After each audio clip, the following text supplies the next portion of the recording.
स्वागत है दोस्तों आप सभी का आज की इस नई वीडियो में। आज की इस वीडियो में हम बात करेंगे क्लास 11th की पॉलिटिकल साइंस का जो चैप्टर 4 है कार्यपालिका। ठीक है, तो इस चैप्टर के दोस्तों हम 2 और 4 मार्क्स के जो इंपॉर्टेंट क्वेश्चन आंसर हैं वो सभी के सभी आज की इस वीडियो में हम देखने वाले हैं। ठीक है, तो चलिए वीडियो को शुरू करते हैं। सबसे पहले देखेंगे दोस्तों हम 2 मार्क्स के इंपॉर्टेंट प्रश्न। तो 2 मार्क्स में सबसे पहला प्रश्न आपसे यही पूछ लिया जाएगा कि कार्यपालिका से आप क्या समझते हैं। ठीक है, तो आप सिंपल सा तो एक लाइन में लिखेंगे नहीं, तो इसमें आप 2 से 3 पॉइंट लिखेंगे। वो किस तरह से लिखेंगे देखिए। उत्तर है कार्यपालिका जो है सरकार का वह अंग होता है जो विधायिका के द्वारा स्वीकृत नीतियों और कानूनों को लागू करने के लिए जिम्मेदार है। कार्यपालिका क्या है?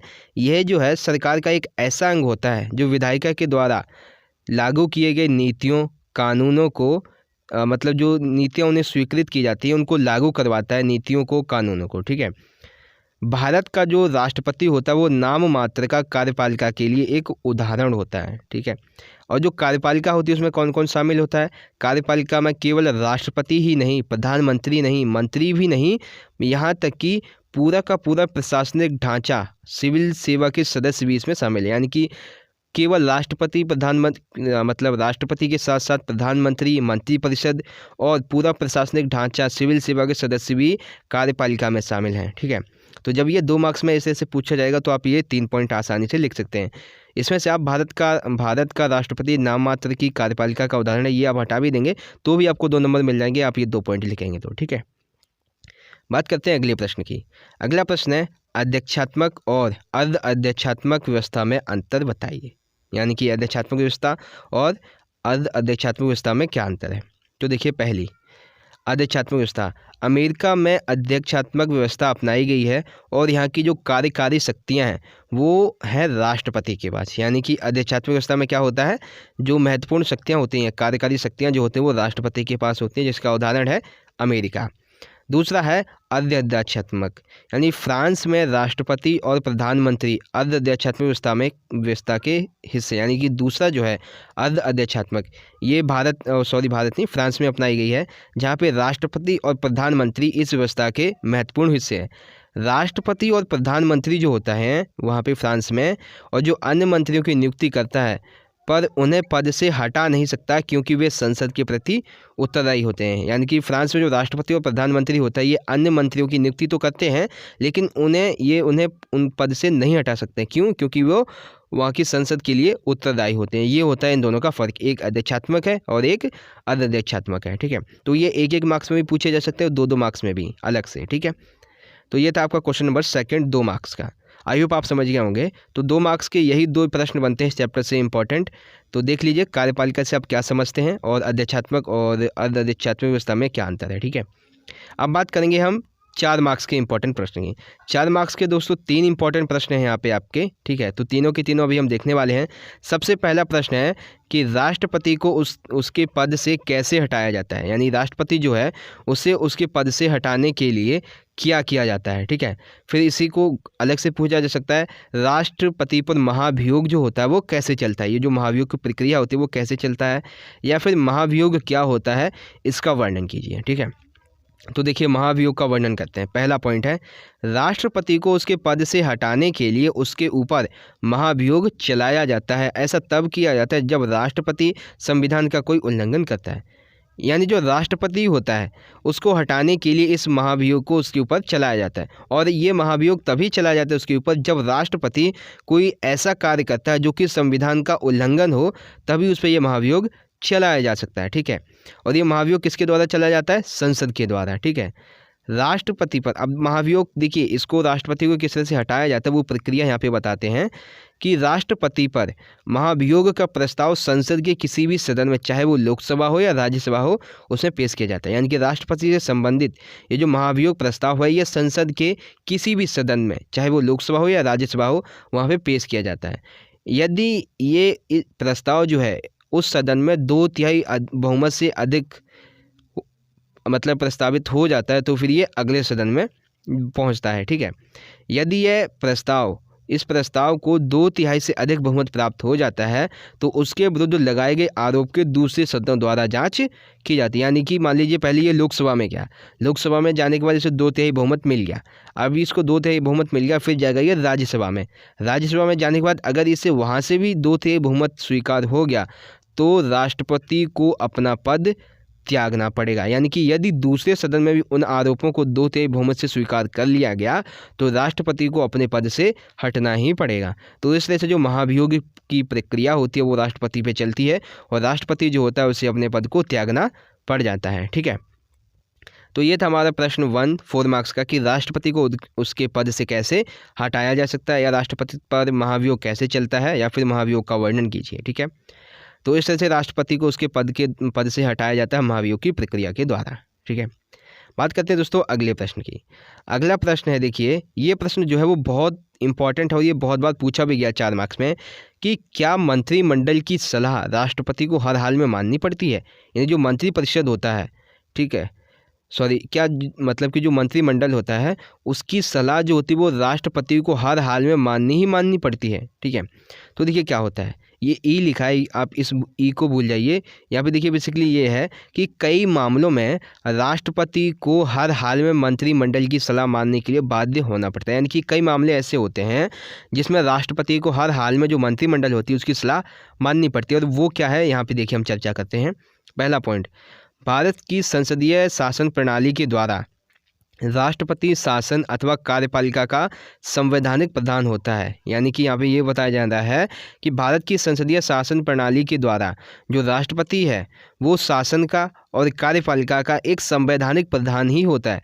लेकिन जो वास्तविक शक्तियाँ जो होती हैं, वास्तविक शक्ति जो होती है वो प्रधानमंत्री और मंत्रिमंडल के पास में होती है। ठीक है, संविधान के अनुसार राष्ट्रपति को सलाह देने के लिए, यानी कि देखिए दूसरा है, संविधान के अनुसार राष्ट्रपति को सलाह देने के लिए एक मंत्रिपरिषद होगी जिसका प्रधान देश का प्रधानमंत्री होगा और राष्ट्रपति अपने अधिकारों का प्रयोग उसी की सलाह के अनुसार कार्य करेगा।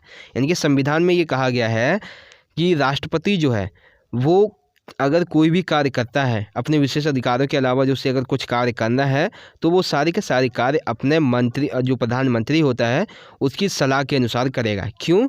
क्योंकि देश का प्रधानमंत्री जो है उसी के पास, और जो मंत्रिमंडल है उसी के पास सारी की सारी जो विशिष्ट शक्तियाँ हैं वो होती हैं। ठीक है, राष्ट्रपति किसी वीसी के संदर्भ में पुनर्विचार के लिए बोल सकता है। साथ ही साथ मंत्रिपरिषद के द्वारा पुनर्विचार के बाद जो सलाह दी जाती है उसके अनुसार राष्ट्रपति कार्य करने के लिए मजबूर होता है। यानी कि जो राष्ट्रपति होता है वो किसी विषय के संदर्भ में मंत्रिपरिषद या फिर मंत्रिमंडल, दोनों एक ही होता है, तो इन दोनों को पुनर्विचार के लिए उस विषय पर सलाह दे सकता है। लेकिन अगर वही दोबारा से बोल दिया गया कि नहीं यही करना, तो राष्ट्रपति मजबूर होकर उसे ये लागू करना ही पड़ता। ठीक है, इस प्रकार उपयुक्त तथ्यों के आधार पर हम यह कह सकते हैं कि राष्ट्रपति को हर हाल में मंत्रिमंडल की सलाह मानने के लिए बाध्य होना पड़ता है। ठीक है, तो ये था हमारा दोस्तों क्वेश्चन नंबर 2, क्या मंत्रिमंडल की सलाह राष्ट्रपति को हर हाल में माननी ही पड़ती है। ठीक है, तो इस तरह से दोस्तों हमारा क्वेश्चन नंबर जो 2 है वो यहाँ पे ख़त्म होता है। एंड आई होप कि आपको समझ में आ गया होगा। बात करते हैं दोस्तों अगले प्रश्न की। अगला प्रश्न है स्थायी कार्यपालिका के बारे में। ठीक है, तो देखिए क्या है, स्थायी कार्यपालिका से आप क्या समझते हैं और यह मतलब कि स्थायी जो कार्यपालिका होती है उसका वर्णन कीजिए। स्थायी कार्यपालिका से आप क्या समझते हैं? तो देखिए स्थायी कार्यपालिका जो होती है इसमें बहुत सारे जो पद के स्थान होते हैं, मतलब पदों के जो लोग होते हैं वो इसमें शामिल होते हैं, जिसमें से सबसे पहला है स्थायी कार्यपालिका को नागरिक सेवा भी कहा जाता है। ठीक है, देखिए किस तरह से कार्यपालिका में मुख्यतः राष्ट्रपति, प्रधानमंत्री, मंत्रीगण और नौकरशाही या प्रशासनिक मशीनरी का एक विशाल संगठन सम्मिलित होता है, तो इसीलिए इसे नागरिक सेवा के नाम से भी जाना जाता है। और नौकरशाही में सरकार के स्थायी कर्मचारी के रूप में कार्य करने वाले प्रशिक्षित और प्रवीण अधिकारी नीतियों को बनाने में तथ्य तथा उन्हें लागू करने में मंत्रियों का सहयोग करते हैं। यानी कि जो नौकरशाही होती है वो सरकार के स्थायी कर्मचारी के रूप में, ठीक है, कार्य करने वाले प्रशिक्षित और प्रवीण अधिकारी होते हैं। ये नीतियों को बनाने में और मंत्रियों के साथ उनका सहयोग करते हैं लागू करवाने के लिए, ठीक है। और जो नौकरशाही होती है, जो ये स्थायी कार्यपालिका होती है, इसमें दक्ष प्रशासनिक मशीनरी मौजूद होती है, ठीक है। अब ये दक्ष प्रशासनिक मशीनरी क्या है, देखिए भारत में एक दक्ष प्रशासनिक मशीनरी मौजूद है, लेकिन यह मशीनरी जो है वो राजनीतिक रूप से उत्तरदायी होती है। इसका मतलब यह है कि नौकरशाही राजनीतिक रूप से तटस्थ है, यानी नौकरशाही जो है वो राजनीतिक रूप से तटस्थ है। आप ये किस तरह से कहते हैं, तो आपको इसमें उदाहरण देना है दक्ष प्रशासनिक मशीनरी का। देखिए कैसे, प्रजातंत्र में यानी जो राजतंत्र होता है, इसमें सरकारें आती जाती रहती हैं। ऐसी स्थिति में प्रशासनिक मशीनरी की यह जिम्मेदारी है कि वह नई सरकारों को अपनी नीतियां बनाने में और उन्हें लागू करने में मदद करें। यानी जो हमारा राजतंत्र होता है, लोकतंत्र होता है, इसमें ऐसी स्थिति आती है कई बार कि जो सरकारें होती हैं वो आती जाती रहती हैं। ऐसे में जो प्रशासनिक मशीनरी है उसकी यह जिम्मेदारी और बढ़ जाती है कि वो आने वाली नई सरकार जो है उसके साथ मिलकर सहयोग कर कर अपनी नीतियाँ बनाने में, सरकार की नीतियाँ बनाने में उनका सहयोग करें और उनको लागू करवाने के लिए भी उनकी मदद करें, ठीक है। ये थी दक्ष प्रशासनिक मशीनरी। फिर आता है तीसरा पॉइंट, नौकरशाही के सदस्यों का चुनाव। यानी कि इसमें स्थायी कार्यपालिका में यानी कि नौकरशाही में जो सदस्य होते हैं उनका चुनाव किस तरह से होता है, ठीक है। तो नौकरशाही एवं अखिल भारतीय सेवाएं, प्रांतीय सेवाएं, स्थानीय सरकार के कर्मचारी और लोक उपक्रमों की तकनीक एवं प्रबंधकीय अधिकारी सम्मिलित होते हैं। यानी कि ये जो नौकरशाही होती है इसमें अखिल भारतीय सेवाएं, प्रांतीय सेवाएं, स्थानीय सरकार के कर्मचारी और लोक उपक्रमों की तकनीक एवं प्रबंधकीय अधिकारी जो होते हैं वो सम्मिलित होते हैं। और जो चौथा पॉइंट है ये एक पॉइंट नहीं बल्कि इसी तीसरे पॉइंट के अंदर ही आता है, ठीक है। देखिए क्या है, लोक सेवा और राज्य लोक सेवा आयोग, ये जो है ये चुनाव के लिए दो आयोग बनाए गए थे, ठीक है। देखिए कौन कौन से हैं, लोक सेवा और राज्य सेवा आयोग। भारत में सिविल सेवा के सदस्यों की भर्ती की प्रक्रिया का कार्य संघ लोक सेवा आयोग यानी कि यूपीएससी को सौंपा गया। यानी भारत में सिविल सेवा के सदस्यों की जो भर्ती होती है उसकी प्रक्रिया का पूरा जिम्मा जो है वो लोक सेवा आयोग, किसे, यूपीएससी को सौंपा गया। दूसरा पॉइंट है, ऐसा ही लोक सेवा आयोग राज्यों में भी है। यानी कि ऐसा ही एक लोक सेवा जो है आयोग जो है वो राज्यों में भी है, जिन्हें राज्य लोक सेवा आयोग कहते हैं, जो कि राज्य स्तर पर सिविल सेवा के सदस्यों की भर्ती करते हैं, ठीक है। तो ये था दोस्तों हमारा क्वेश्चन नंबर 3, स्थायी कार्यपालिका से आप क्या समझते हैं। पहले आप नागरिक सेवा के बारे में बताएंगे, दक्ष प्रशासनिक मशीनरी के बारे में बताएंगे, नौकरशाही के सदस्यों का चुनाव कैसे होता है जिसमें आप लोक सेवा और राज्य लोक सेवा आयोग के बारे में बताएंगे, ठीक है। तो दोस्तों इस तरह से आज का हमारा ये वीडियो यहाँ पे ख़त्म होता है, जिसमें मैंने आपको आपका चैप्टर 4 है कार्यपालिका, इसके 2 मार्क्स के और 4 मार्क्स के इंपॉर्टेंट क्वेश्चन आंसर होते हैं वो आपको दिखा दिए हैं। एंड आई होप कि आपको आज की ये वीडियो अच्छी लगी होगी। अगर वीडियो अच्छी लगी है तो लाइक करना, इस वीडियो को ज़्यादा से ज़्यादा अपने सभी दोस्तों के साथ जरूर शेयर कर दीजिएगा। हम मिलेंगे दोस्तों अगली वीडियो में इसी चैप्टर के 6 मार्क्स के इंपॉर्टेंट क्वेश्चन आंसर की वीडियो के साथ में। तब तक के लिए आप पढ़ते रहिए, अपना ख्याल रखिए। धन्यवाद। जय हिंद, वंदे मातरम।